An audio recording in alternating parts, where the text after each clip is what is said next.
Hello students, welcome back to my channel fun learning with Vanshree. तर आज आपण बघणार आहोत इयत्ता 6वीचं मराठी सुगम भारती. त्यातली ही कविता आहे मला वाटते.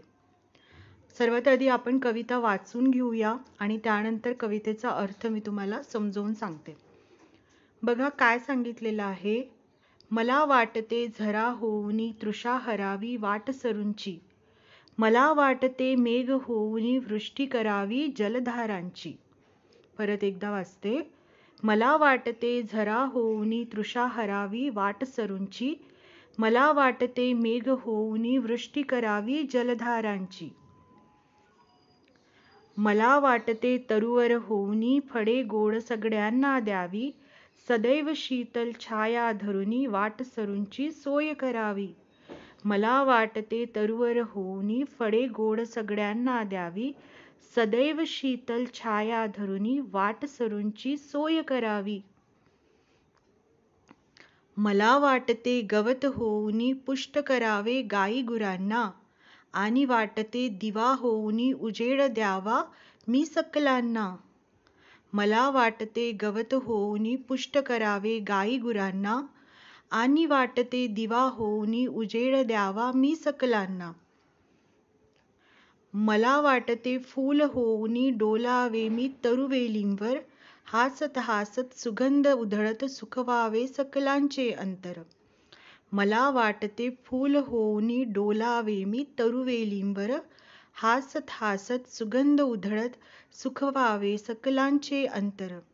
आणि कवी कोण आहे याचे? मधुकर बारसकर. तर आता आपण ही कविता समजून घेऊया. बघा कवी काय सांगत आहे की मला वाटते झरा होऊनी तृषा हरावी वाट सरूंची. वाट सरू म्हणजे जे रस्त्याने जात असतात, वाटेने जाणाऱ्या व्यक्तीला काय म्हटलं जाते? वाट सरू. तर इथे सांगितलेलं आहे की मला वाटते झरा होऊनी. कवीला काय वाटत आहे की मला काय व्हायचंय? झरा व्हायचं आहे. झरा म्हणजे तुम्ही इथे जर चित्रामध्ये बघितलं मुलांनो तर तुम्हाला समजेल की हे जे आहे याला काय म्हणतो आपण? झरा, जे डोंगरामधून वाहत येत असतं. तर कवीला काय व्हायचंय? असं झरा होऊन त्याला काय करायचंय? तृषा हरावी वाट सरूंची. तृषा म्हणजे तहान. जे येणारे जाणारे वाटेवरून जे लोक आहेत त्यांना तहान लागलेली असेल तर त्यांची मला काय करायचं आहे? झरा होऊन मला त्यांची तहान हरायची आहे. मला वाटते मेघ होऊनी वृष्टी करावी जलधारांची. नंतर त्यांना वाटतंय की मला काय व्हायचंय? मेघ व्हायचंय. मेघ म्हणजे ढग. ढग होऊन मला काय करायचं आहे? जलधारांची म्हणजे मला पाऊस होऊन पावसाची काय करायची आहे? वृष्टी करायची आहे. म्हणजे पाऊस होऊन बरसायचं आहे. बघा काय, मला वाटते झरा होऊनी तृषा हरावी वाट सरूंची. कवीला वाटत आहे की मी काय झालो पाहिजे? मी झरा झालो पाहिजे आणि येणाऱ्या जाणाऱ्यांना तहान लागलेली आहे. त्यांची तहान मला काय करायची आहे? हरायची आहे. मला वाटते मेघ होऊनी वृष्टी करावी जलधारांची. मला आकाशामध्ये ढग होऊन पाऊस म्हणून काय करायचं आहे? पाऊस म्हणून बरसायचं आहे. मला वाटते तरुवर होऊनी फळे गोड सगळ्यांना द्यावी. तरुवर म्हणजे झाड. आता कवीला काय वाटत आहे की मला काय व्हायचंय? मला झाड व्हायचं आहे आणि मला झाडाला अशी गोड गोड छान फळं लागलेली आहे. बघा अशी फळे लागलेली आहे आणि ती फळे कोणाला द्यायची आहे? वाट सरूंना द्यायची आहे. मला वाटते तरुवर होऊनी फळे गोड सगळ्यांना द्यावी. तर मला झाड बनून सगळ्यांना काय द्यायचंय? गोड फळे द्यायची आहे.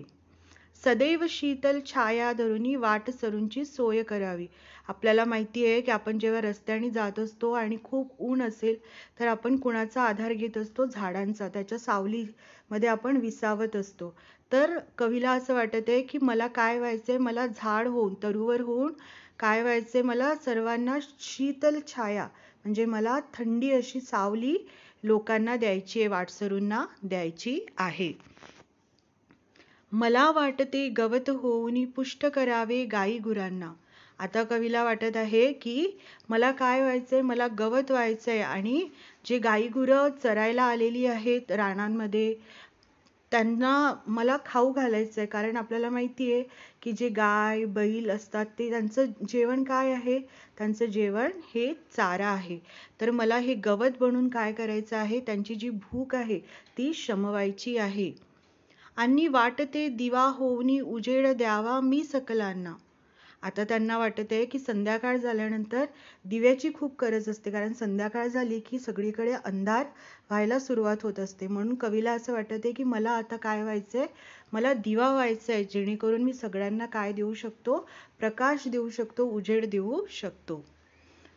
मला वाटते फूल होऊनी डोलावे मी तरुवेलींवर.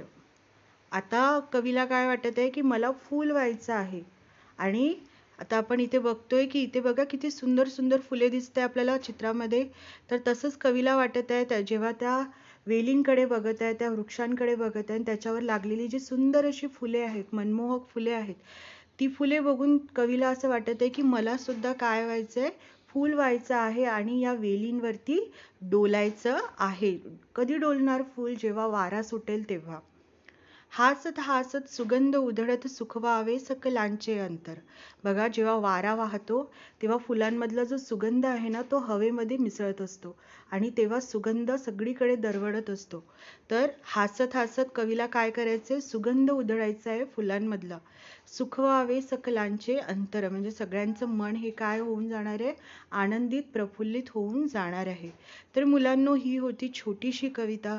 जर तुम्हाला कविता समजली असेल, आवडली असेल तर नक्की व्हिडिओला लाईक करा, शेअर करा, सबस्क्राईब करा. Thank you for watching.